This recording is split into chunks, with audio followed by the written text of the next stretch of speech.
Hi friends, இங்கே பாருங்கள், ஒரு பட்டர்ஃப்ளை சாரீ தான். இந்த பட்டர்ஃப்ளை வந்து அதில் 3 தானே நம்மளுக்கு கொடுப்பாங்க. அந்த 3 கொடுக்கும்போது நம்மளுக்கு பத்த மாட்டேங்குது. அதனால் நான் என்ன பண்ணேன், அதுக்கு முன்னே பிட்டாக வெட்டி தைச்சேன்.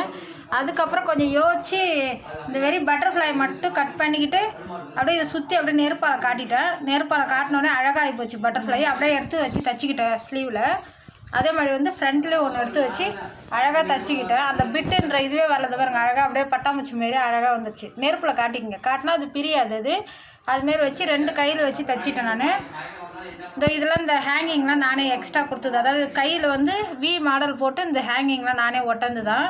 அதேமாதிரி இந்த கையிலே கொஞ்சம் வி ஷேப்பில் நம்ம டிசைன் பண்ணிக்க வேண்டியது தான் நம்ம ப்ளவுஸ்க்கு.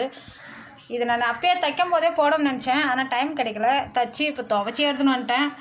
சரி, அதான் இந்த ஒரு வீடியோ போட்டுடலாம்னு சொல்கிறேன். அடுத்த டைம் இந்த பட்டாம்பூச்சி அப்படியே கட் பண்ணி நெருப்பில் காட்டிங்க, காட்டிட்டு அதுக்கப்புறம் வைங்க. இது வந்து இதுக்கப்புறம் பிட்டாக நம்ம தைக்க தேவையில்ல. இது அழகாக இருக்குது ஸ்லீவ். இந்த பாருங்க, பேக் நெக்கில் வந்து இந்தமாரி டிசைன் கொடுத்துட்டேன். நாட்டில் எதுவும் வைக்கல. இதுமாரி ஒரு டிசைனை போட்டு வச்சுட்டு அழகாக இருந்தது ப்ளவுஸ்க்கு. நீங்களும் இனிமேல் அதுக்கப்புறம் இதேமாரியே ட்ரை பண்ணுங்கள். இனிமேல் இந்த பட்டர்ஃப்ளை தனியாக வெட்ட தேவையில்ல, துணியோட ஒட்டு மாரி வர தேவையில்ல. இதை தனியாக அப்படியே அந்த பட்டர்ஃப்ளை அப்படியே கட் பண்ணி அப்படியே நெருப்பில் காட்டி அதுக்கப்புறம் வைங்க, அழகாக இருக்கும். நீங்களும் ட்ரை பண்ணி பாருங்கள். ஓகே, பாய்.